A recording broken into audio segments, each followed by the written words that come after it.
A very good morning and welcome to yet another edition of the YES101's Visual Radio for the Newsfirst team. I'm Jad Abdin. We start off with a look at your headlines.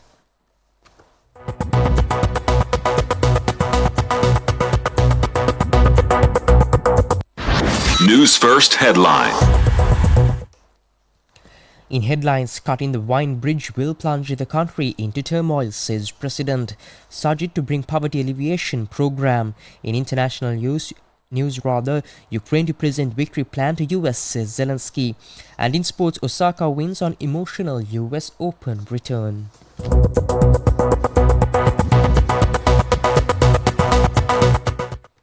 And now your news in detail. In local news last week, UN Human Rights Office called on Sri Lanka's creditors to provide the government with the fiscal space needed to realize economic, social and cultural rights. UN Human Rights Chief Volker Turk in a new report said that economic policy decisions must align with Sri Lanka's international human rights obligations. A report issued by the UN Human Rights Office has also identified renewed threats to fundamental freedoms in Sri Lanka, highlighting new or proposed regressive laws, erosion of democratic checks and balances, ongoing threats and intimidation against civil society and journalists, and the recurrence of serious human rights violations from the past.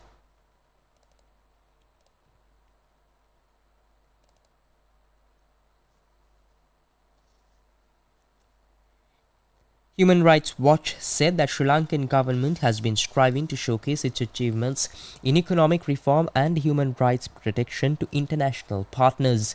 However, it noted that a new report by the United Nations High Commissioner for Human Rights warns of renewed threats to fundamental freedoms in the country.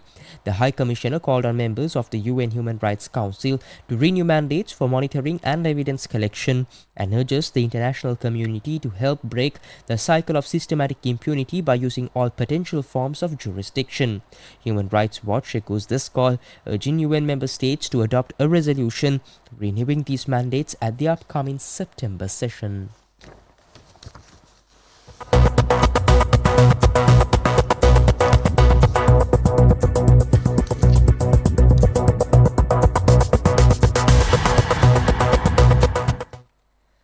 And also in more local news, President Ranil Wickremesinghe announced that he will present his manifesto outlining his plan and vision to build a new Sri Lanka on Thursday, the 29th August, including initiatives aimed at improving the quality of life for everyone and ensuring a safe environment for the youth of Sri Lanka.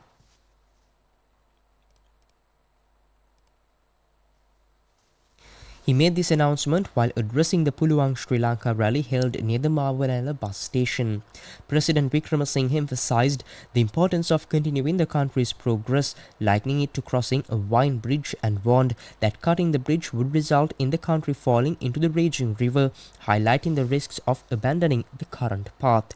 The president also criticized the manifesto of the Janata Vimukti Peramuna, noting that reducing tax revenues would lead to a decrease of over 200 billion rupees in state revenue. He argued that under such circumstances it would be impossible to lower the prices of goods as the JVP suggests.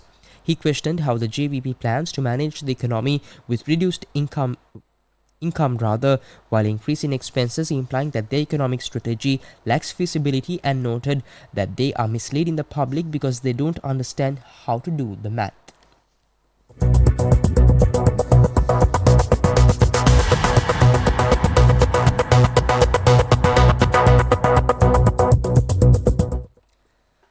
And also in more local news, Sajid Premadasa, the presidential candidate for the Samagi Jana Balawegya, has announced a comprehensive poverty alleviation program that aims to combine the best aspects of existing initiatives such as Jana Savya, Samurdhi, Aswasuma and Gamidiriya.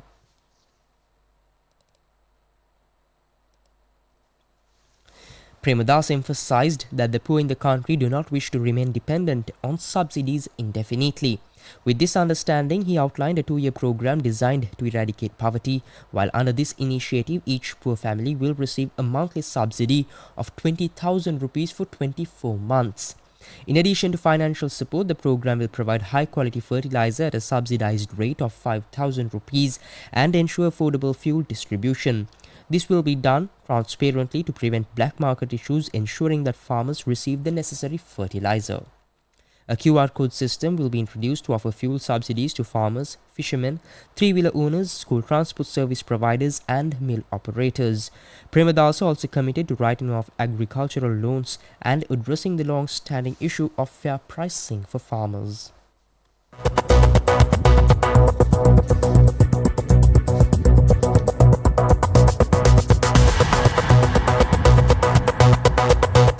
And up next is international news.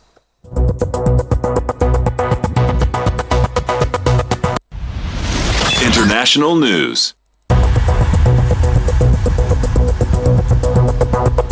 In news overseas, Ukrainian President Zelensky has said his troops' insertion into Russia's Kursk region is part of a victory plan that he will present to US President Joe Biden next month.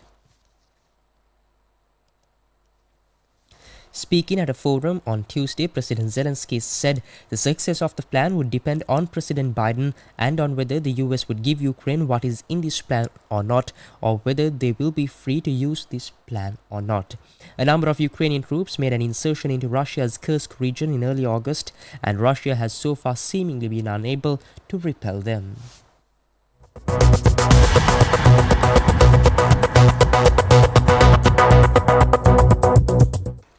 Up next is your update on sports. Sports news.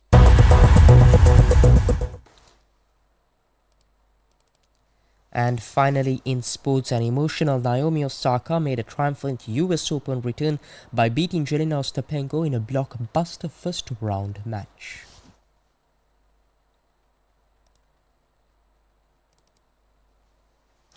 Japan's Osaka is a two-time champion at Flushing Meadows, winning the first of her 4 Grand Slam titles in New York in 2018 and repeating the feat in 2020. She missed last year's tournament after giving birth to daughter Shea, but watched from the crowd, which reignited her desire to compete.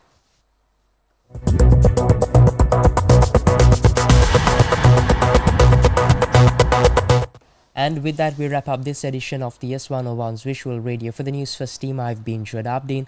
Thank you for watching, take care and have a nice day.